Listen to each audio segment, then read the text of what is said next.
Welcome to the Industrial Talk Podcast with Scott McKenzie. Scott is a passionate industry professional dedicated to transferring cutting-edge, industry-focused innovations and trends while highlighting the men and women who keep the world moving. So put on your hard hat, grab your work boots, and let's go. All right, welcome to the Industrial Talk Podcast. Absolute honor that you have joined this platform that is, 100, and I mean 100% dedicated to you, the women and men of manufacturing, the women and men of industry, the women and men of mining, and anything, I don't care. Celebrating you because you are bold, you are brave, you dare greatly, you innovate, you're changing the world, and that's why you deserve celebration. You're making my life much, much better, and also everything around the world. Thank you very much. All right, hot seat, Industrial Talk hot seat. His name is Klaus, that's K-L-A-U-S, Klaus Blache, but notice the spelling B-L-A-C-H-E, but he pronounced it as Blake. Let's get a crackin'. Yeah, when I first met Klaus, a couple of years back, I couldn't pronounce his last name, which is not an uncommon problem for me to have. But when he said Blake, I know how to say Blake. But when he spelled it, I just said, wow, I have nowhere to go with that one. So anyway, Klaus Blache. He is the Director, Reliability and Maintainability Center and Professor at the College of Engineering and the University of Tennessee. There you go. You can only imagine. Go out to, I'm looking at his stat card out there, man. It's mad. It's mad, I'm telling you. And if you have any interest whatsoever, I guarantee you need to reach out to this gent. Because I'm looking at it and I'm going, oh my gosh. No, and I'm not exaggerating when he looks great and he's got like 150 years of experience in reliability. Nope, I'm not overselling. You can check that. Fact check that. Yeah, fact check it. All right, before we get into the interview. Paper and pencil time. Xcelerate20 must attend. Fluke Reliability is putting it on. Yeah, it's the same Fluke that you know, that meter that you're like, I've seen that before. Yep, same group, same people, wonderful heart, big heart company. Fluke Reliability, Xcelerate20, and this event, right, is November 17th. And it's through Thursday, November 19th. And you just go out to Xcelerate, that's spelled with an X, Xcelerate, and .Accelix, a lot of words in there, ACCELIX.com. But you'll find it out on Industrial Talk. Just, there's a little picture. Click on it, get involved, get engaged, be a part of this. And what they're doing, and I agree with this 100% because I've been talking about the necessity to collaborate, the necessity to innovate, the necessity to educate, do it with a sense of speed and purpose and tenacity. That's what they're doing. They're talking about resilience, and that's all that is. And that's what it is focused on, but from a reliability perspective, a maintenance perspective. How important is that, especially now that we're sort of venturing into this next normal, new normal? I don't know what it is, but I don't think you're going to have to go back to business as usual. No, a negatory. So when we start talking about these 6 dimensions of resiliency, we're talking about a vision, right? Got to have that vision, purpose, goal. You know what that is. Figure it out. You need it. You need to collaborate. We talked about that. You need to have some tenacity. Climb up that hill. It's got a great picture of a hill, so I'm using it. Climb up that hill. Do not give up. Got to think about your health. You can't just sort of sit there like me where I'm just sort of eating food and sitting on my tuchus. Nope. Got to get out there and get healthy. And then you got to have some reasoning skills and composure. Unlike me, I tend to fly off the... No, I don't. Anyway, composure, you know what that means. Those are the 6 dimensions of resilience that will be and definitely reviewed and discussed at Xcelerate20. Tuesday, November 17th through Thursday, November 19th. I have plugged it and plugged. You got to look at me slamming my fingers down. You got to get involved. Great people, great company, Fluke Reliability, big time. All right, let's go out to the stat card. Klaus Blache, right? He's a professor at the College of Engineering at the University of Tennessee. Now, being an LSU guy, but but I can look past that because he's got mad skills. Go out to him, reach out. You will not be disappointed. And if you have really an interest in, reliability, maintenance, figuring that out from that perspective, University of Tennessee, reach out to Klaus. I guarantee you he can give you some doggone great insights. Now, you're saying to yourself, Scott, what are you going to talk about? Okay, there are 3 points that we're going to be talking about on this particular interview. One, why do technology implementations fail? Boy, oh boy, if I had a nickel every time a technology implementation failed, I'd be rich. Why resilience is needed in technology implementation? Yes, it's needed. Just take my word for it, or listen to Klaus on this interview and take his word for it because he knows more than I do. And understanding the importance of continuous improvement. Yeah. And organizational health toward operational performance. Make sense? You don't take it from me. I'm just the guy behind a mic. But that dude, he's in the trenches. He knows what he's doing. All right, let's welcome Klaus Blache, once again, Blache, on the Industrial Talk Hot Seat. Enjoy. Klaus, welcome to the Industrial Talk Podcast. Absolute honor that you have joined this podcast that celebrates the women and men of manufacturing and industry. That's what we do because you guys are great. How's that? How are you doing, my friend? Doing great, Scott. Thanks for having me. It's an absolute honor. We've had a chat before on a podcast, and you just bring the truth bombs. That is for sure. Give us, for the listeners out there, give us a little 411 on who Klaus is. The quick version is my early history was about 34 years with GM and a lot of global manufacturing experience. Been about every kind of engineer from facilities, industrial, energy, environmental, reliability, maintenance, lean. But some of the bigger picture stuff in the middle of my career, I had North America responsibility for reliability and maintenance. And that's also when SMR, and this for General Motors, and that's when SMRP was starting. So I was involved with that. So I was a chairman for 2 years there. And then the last 10, 11 years, I took an earlier retirement, and I've been with the University of Tennessee as a director of the Reliability Maintainability Center and a professor there. And we're part of the College of Engineering there in Knoxville, Tennessee. Hey, how long has that program been available at the University of Tennessee? Well, the actual center has been available, I believe, it's about 1996 when it's before I got there. Wow! But then sometime in the interim there, they also have. And the reason I went there is they have a undergraduate minor in reliability maintainability. You can tie into any one of the 7-8 college engineering degrees, masters online, and all that. And so we really brought more of the professional development side to fully complement the program. See, what's interesting about from an educational perspective, Klaus, is that reliability, asset management, and the strategies and tools associated with that profession never stop changing. And therefore, your work is cut out for you as a professor at that location. I mean, it changes all the time. You have to keep current with everything that's happening within that particular space.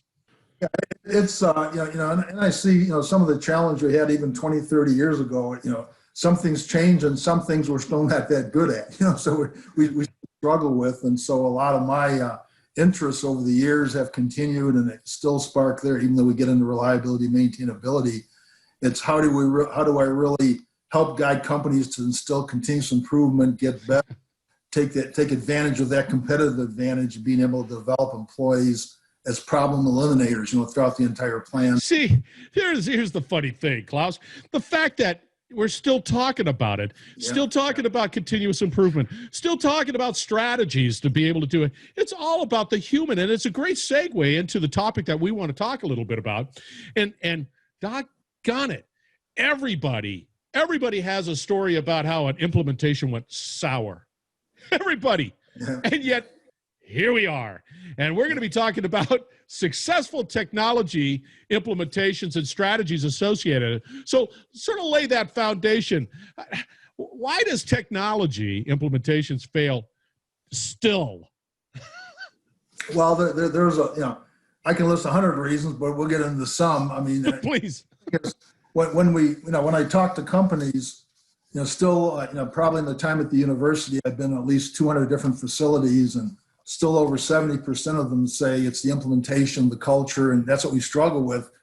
But heck, when I was looking at back in the 90s, early 90s, that was the issue too. I'm telling you, it's just like, gosh, it's Groundhog Day all over again. It's like, yeah, we're still talking about it. But if I look, if I try to answer maybe some select reasons why the technologies fail, I mean, sometimes it's as simple as unclear plan on what should the asset priorities be, the early user input, what's the technology role in supporting the overall R&M strategy, communicating it to everybody, the people start with a technology versus asset matrix. They just want to go buy technologies. Is usually what I see, rather than saying, what am I really going to mitigate? What am I helping make go away?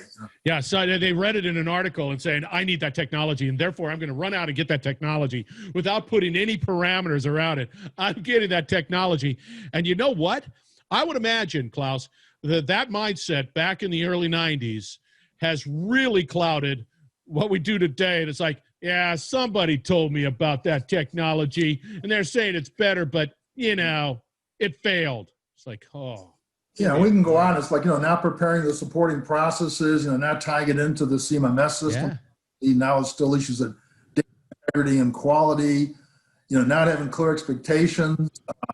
It's not just having the KPIs, key performance indicators, but are you supporting the right behaviors to drive those key performance indicators? And I see a lot of people doing, decent data collection, but they're not doing a lot of analysis or fixing, right? If you're not finding and fixing, what are you doing it? You're just collecting numbers, man. You're collecting little squiggly lines. You're just because somebody said you got to collect the data, but they didn't take the next step of saying, what's the golden nugget in this stuff? Where do I get tactical insights into my organization? It sort of stopped at, I'm collecting data. Yeah. And then if you're not doing the finding and the fixing, that really leads to one of the other big problems that's been around for a long time is maintenance hasn't been that good at monetizing the benefits, both tangible and intangible. Wow. So how do we, convince them it's really the right thing to do? We'll say scientifically or engineering wise, the data's been there for decades, yet people still struggle with overall implementation because we live in a world of short-term results. Quarterly, baby. Quarterly. Yeah. You better show bonuses, results. How do I get them, right? I got to make this decision because it's the right thing for the next 3-4 years. So we fight that all the time, and so then it gets back into my title. Not setting it, or what we're going to talk about is not setting it up as a long-term socio-technical process. And by that I mean the people side of the business, the implementation, and as a separate part, the operational performance, and how do you tie that together? Right now, most companies are probably 90, 95, or 90-10. We focus all the KPIs and operations, not the culture, the implementation, and what do I need to do to drive the right behavior? Yeah. Because that can really improve the other side too, and you see that in good results. And again, with a long-time strategy, it takes time. It's a journey, not an event, right? And it's yes that we live in. So. It's interesting that you mentioned that, and again, I'll be the first to admit, when companies are strapped for cash, and especially today in this pandemic world we live in, I guarantee a lot of companies are looking at sweating their assets, because I know if I spend $1 up here on maintenance, my bottom line dollar will be removed at the bottom, and I don't have the luxury of doing that. But then they don't look at that long-term challenge associated with that asset. Yeah. You pay me now, pay me later. It's better, smaller amount today as opposed to a catastrophic event in the future. And that story is not being told. And if you look at, I know, let's say Plant Services does an annual survey on technologies and how much people like them and all that. And, usually four of the top 6 issues are undefined financial benefits. We said that, right? Not good. Yeah. undefined operational benefits, poor program execution, lack of executive support. Those are four of the top every time since 2014. And it's usually 60% barely satisfied to worse. So what that's saying is less than half are really happy with their program. Technologies are getting phenomenally better. We're not getting better, if not worse, at implementation. Yeah, and there's this mobility of the workforce too, right? So somebody says, "Hey, Scott, we want you to be our vibration guy." All right, we're going to send you to get some training. All right, I'm going to use that tool. All right, I'm going to keep up with, that's my role. That's I've got my moniker. I'm vibration guy. And then all of a sudden somebody comes knocking on the door. "Hey, vibration guy, we got another opportunity over here. You'd be perfect for it." A vibration guy's gone, and vibration stuff just sits in the cubicle. Or Joe's out on sick leave. We know you got that license to drive those trucks. We're going to put you over there half the time. That's exactly right. And it happens all the time. And so it gets down to that human element, that socio-technical, it's human. And it really requires everybody to be rowing in that right direction. Like, yeah, we're all committed to this, and we see the long term. It's a journey. And the sad part is there was a study done actually in 1991, and it was something along the lines of, it was done for the National Center for Manufacturing Sciences and all that, but it was more to, what should colleges focus on to help make U.S. manufacturing more competitive, right? And the end result, one of the big findings was, if we just apply and do what we know in reliability and maintainability, we could get there. That was in 1991. And here we are still talking about it. It's a shame. 2020, it never stops giving us great information. 2020, love this 2020. All right, so here's the funny thing. So one of the things that I continue to preach in podcasts, we've got to create a business of resiliency. This genie is out of the bottle. It happened overnight. It was global. One day we were fine and fat and sassy, and then the next day a flip of a switch and it's global. And the only and I believe, you could probably clarify this, Klaus, I believe that companies that had a real commitment to their asset, managing their assets, deploying the strategies, embracing it, are doing better today than others that did not. Yeah, and actually that's been studied before, kind of how they're doing. I know McKinsey's done studies from the 2008 downturn, right, when all the car companies and everybody was struggling. Yes. And they said the earnings of resilient companies had risen 10%, versus the other ones actually went down 15%. So it's that resiliency and how good are you, coming out of this. Everybody knows the definition of resiliency is to recover quickly from, difficulty, toughness, personal loss, whatever. Yes. In the business. But when you look more of I like more of a military definition of resilience that deals with effective pressure, ambiguous emergency conditions and all that. Yeah. But you actually recover more quickly. And not only do you recover, you come back better than you do. Right. And I see that in some companies. Some companies redefine themselves, during this COVID time, and some of them are really surprised that they have facilities doing better than pre-COVID. So it can work. Isn't that something? It's interesting because we understand the pain that happened with this pandemic. We understand the human, the business. We understand all of that. That's obvious. That's out there. I believe the positive side, along with resiliency, it requires companies to be laser beam focused on truly what is important. Laser beam focused, get rid of all the fluff, and why asset management, maintenance programs are valuable to your bottom line and long-term success. I think that's the positive side. And all the other stuff is like, no, we got to focus here. I think that came out of this. Yeah, and if you can get that continuous improvement down and really get the whole plant engaged and making all those small differences, that's the reason why lean only gives you half the results if you don't do it right. Whether it's productive maintenance, whether it's RCM, it just goes on and on. It's if you don't have that robust small team continuous improvement and know how to implement that and develop problem solvers, all those programs suffer. You get that one thing right and everything can get better. If I just give a quick explanation example, I would ask you, what are the things, because I've done global benchmarking and had the chance to look at the best of the best around the world and so on. And the subtle thing, that I see that's different between the good and really great plants, one is they have robust small team continuous improvement, people really wanting to make a difference. Second, they have a common practical problem solving. And the third is management's out there doing, you can call it Gemba walks or calibration audits, whatever you want, but they're religiously every day doing the checks, and the plan to checks X, not to chew out people to say, why aren't you doing this? And they don't go out and give solutions. That's more of a Kaizen implement. Kaizen thing, yeah. Yeah, you go out and you do these quick go fast or whatever you want to call them, and you solve stuff in 3 days and right. So on. But the real coaching that's needed, and that's more like Lean Sensei and Toyota Kata and those things, it requires you to be patient, give no solutions, but ask the right questions. It might take you a month to solve one problem. But what you're really doing is a plant full of problem solvers. So if you have that patience, which most people don't, what you're doing is raising the problem solving skills of your entire facility.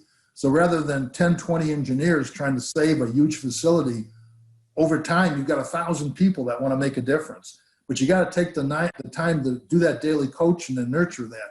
And that's what people fall short and don't understand. And the people that early on followed TPM, total productive maintenance, well, the last step of that is autonomous maintenance. It's that last step that most people still can't do after 25 years. And it's back to that daily coaching and developing the problem solvers. And when we did the joint venture with Toyota out in California, with Numi and so on, Japan sent over over 400 coaches to mentor people one-on-one. This didn't just happen. Wow. A lot of coaching. Everybody got 2 weeks of training over in Japan. We did similar things with Cadillac, where we got trained. We trained people in Germany at a plant that was close to the culture that we were looking for, and then people were mentored to do the daily walk. So every hour safety walk, but also an hour production walk to mentor the plant floor. Not just me, but dozens of teams every day throughout the week. You have to coach every day to develop those problem solvers. And people that either don't get it, aren't willing to commit the time, and it's okay. But it's if you can go out and do Kaizen events, but it's not the same. People they don't want to or don't understand the difference. Yeah, but as well as I do, Klaus, all of this stuff starts to sort of blend together. Yeah. And we fail to see the nuances of what you're talking about. And I think patience is something that we here in the United States, we struggle with. I struggle with it. I want results yesterday, right? If I do something, I'm already like, okay, come on. And but that's interesting. That's a cultural part of what you were talking about. If you're bringing in 200 coaches to be able to do this. But what's interesting from a quality perspective? Cars. When I was growing up a little while ago, I had a car. Yeah. And if it got 100,000 miles, I was happy. Yeah. Now it's like, I better get a lot more than that. And that's quality. And I better be able to go from here all the way up to Seattle and back. And all I have to do is fill my tank. Yeah. Yeah. And I just take it for granted. But if that thing was like the quality we had before, it'd be different. Or if you look at how many flat tires do people still get? You used to get them all the time, right? It has all the time. Right. It's true. And it was just one of those things that, why are we not getting flat tires? Why am I having to change my oil sometimes or whatever? Not like every 3,000 or your car is going to fall apart. It's because and the people on the floor get this. I mean, 10 years ago, I did a massive survey, thousands of responses across and I benchmarked North America. And they told us that, the plant floor reducing reactive maintenance is going to come to a screeching halt. On average, not everybody. This company's doing good. Yeah. Until we really work on this culture side on the plant floor. And I've seen that with data now. Our reactive maintenance in North America in 91 was 54% on average. Wow. In 2007, 2008, it went down to about 34%. Then 3 years later, it went to 31%. And then the last 10 years, it hasn't gotten any better. So guess what? Exactly what they told me 10 years ago happened, right? That curve came to a screeching halt. It did. Yeah, so I'm redoing the bigger study, to kind of recheck that. But that's what they told me 10 years ago, is that we don't fix it or work on the plant floor on average. Again, individual plants, some are doing really good, but on average, North America has not improved percent reactive maintenance. Okay, so the elephant in the room there, Klaus, what do you do? I mean, clearly we've had this conversation before. Clearly it's been over decades. Clearly things are not progressing the way they should because for whatever reason, we're not patient, we're mobile, whatever it might be. What do we do? How do we do that? Well, I mean, it starts with all the things I talked about, with monetizing the stuff and making sure it actually works and showing people where it works. And if leaders don't buy in, it's going to be tough to, you can have people start from the ground up, but they can only get so far. And, three questions you got to always ask yourself is, do you have standardized work? And a lot of people say, oh, yeah, we do. But then the big question is it being followed, right? Are you accountable? And then the next question is, do you have individual small team continuous process improvement? And of course, everybody nods, but then you ask for evidence. Well, what about this one? Hey, I got to change this. I got to do this. I got to call. North America right now can't average a half a suggestion per employee, voluntary suggestion. Say that again? They can't average a half a suggestion per employee. So less than half the workforce contributes, and it's usually with a little bit of prodding. Top quartile companies are getting 9-10 per employee. Some are getting 20-30. Now, who's better? Multiply 1,000 employees times 30 or times a half times 10 years. Which facility do you think is going to run better? Yeah. Right? So it's part of that engagement and the socio part of the socio-technical. Then the third question is, do you have a methodology to improve and sustain the thinking process to one of ongoing improvement, and is it working?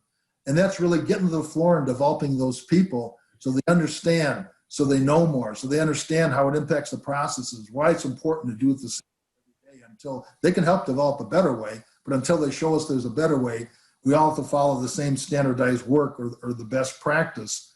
And it's really that robust continuous improvement and the solving of doing all that what makes it better. But it's tough to get there because you need that daily coaching and you got to grow the people. And if people are more confident in their skills and realize they're enabled to make those changes for improvement, now you've got a lot of people that really want to help your facility. See, you're preaching the choir right here. I mean, I love that. And why wouldn't you? And now let's just sort of put on our financial hat. I would imagine, right, companies that have that type of culture do better financially, relatively speaking. Yeah, the studies I've seen at Harvard and other places are usually about at least 30% better. The ones that work on the people side of the business. See, now that is exactly what people need to hear. Companies need to hear why it's important to be able to have this continuous improvement to ensure your implementations, your technology is implemented properly for long-term resiliency. Makes sense. And people a lot of times I see are willing to throw some money at the technologies and looking for the big results, but they're not willing to keep the consistent people, which costs some money too. Yeah. Those results, right? You got to do both, right? You have to. And I think sometimes, and unfortunately, especially in the world of Industry 4.0, many companies are just saying, I don't like dealing with people, therefore I'm looking for a silver bullet that can be solved by technology. Yeah. And it's not there. It's always going to be, I mean, you might eliminate some redundancy, some menial tasks through a technology, but it will always get down to that human element. Just will. There's no other way around it. Yeah, I truly believe culture will drive the next big improvement. Yes. CI, because right now 75% of facilities still aren't doing enough on their predictive equipment to protect their assets. Most facilities, that's good. After TPM's been around over 25 years, still struggle with that, operator-driven involvement. Even if they're just looking at visual controls, they don't have to pick up hand tools. And we already talked about the lack of engagement and suggestions. See, this is so interesting because I think you're absolutely spot on. We skirt around it. I'll mention it here and there, but it always gets down to culture. The technology is the technology, and like you said, it is improving. It is getting better. It's getting stronger. It's getting faster, whatever it is. It's a Steve Austin approach. But if you don't have that culture, I don't care what it is. If you don't have that culture nailed down, so what?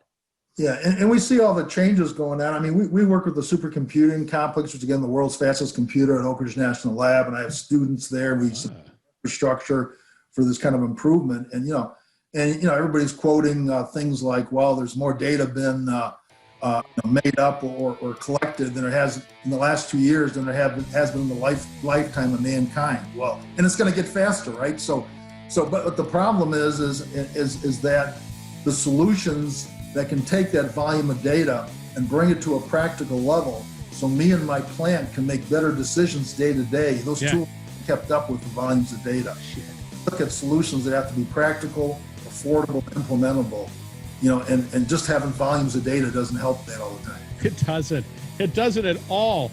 Dang, we got to wrap this interview up. Yeah. I mean, this is good stuff. And we're having so much fun too, right? It is. It's damn cool. Now, are you active out on LinkedIn? Yeah. Is that a good way of getting a hold of you? Probably my email is probably the best. Okay, I'm going to have that on industrialtalk.com. I got it. Yeah, I'm okay putting my university email there because I do that every day. Yeah. Okay, good. We'll have it out there. I'm telling you, listeners, you got to get a hold of Klaus. I think one of the real big gems outside of this whole thing, this whole conversation about successful technology implementation, all of the social technology culture, people, culture, and I agree with you 100% that's got to be it. Technology's technology, man. Not to say I do respond to LinkedIn, just not on a regular basis, right? Because I get so many emails. So. Yeah, I got you. All right, listeners. Klaus is his name. Blake is his last name. University of Tennessee. His last name is spelled Blache, but we pronounce it Blake. So just put a little note on you and say that's how you get a hold of him. Good-looking gent. You can't miss him out on LinkedIn if you want to connect with him that way. Klaus, thank you very much for joining the Industrial Talk podcast. You're an absolute rock star. I love it. Thanks, Scott. I enjoyed it. All right, listeners, we're going to wrap it up on the other side. Do not go away. I will know it if you go away, so stay tuned. You're listening to the Industrial Talk Podcast Network.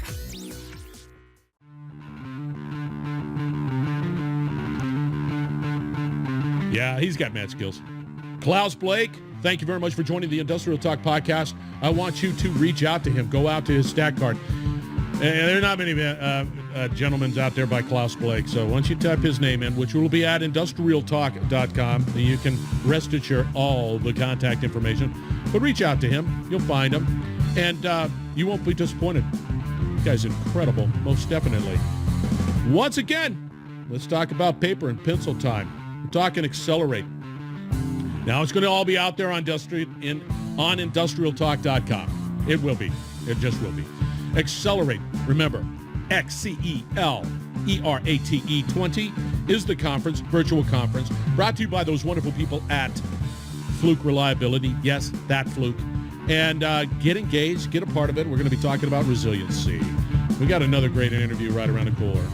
Be bold, be brave, dare greatly. Change the world. Hang out with people like that. Hang out with me. Hang out with Klaus. All right. Interview right around the corner. Be safe. Talk to you soon.